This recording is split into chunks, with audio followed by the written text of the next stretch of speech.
দাস সম্প্রদায় তোরা আওয়ামী লীগ করিস যাই করিস, এখন আওয়ামী লীগ বিএনপির কোন ভেদাভেদ নেই। এখন আওয়ামী লীগের বিএনপি একই দিয়েছে, বুঝতে পারছিস? আমাদের বিরুদ্ধে দাঁড়াই করবো ভোট টানে শিখে দিতে হবে, যেহেতু নৌকা নেই।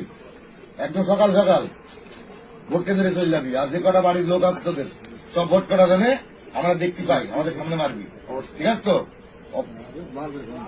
আমি যদি বাড়ি ভোট না পড়ে, আর শরীফ হইলে আমাদের পাশের গ্রামের ছেলে, ঠিক আছে? কই মেয়েটা কই দিকে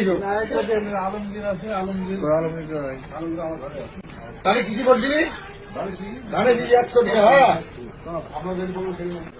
এখন তোরা হিন্দু সম্প্রদায় ভোট দিতিস নৌকায়, এখন নৌকা আওয়ামী লীগ সব মিলিয়ে মিশে একাকার হয়ে গিয়েছে।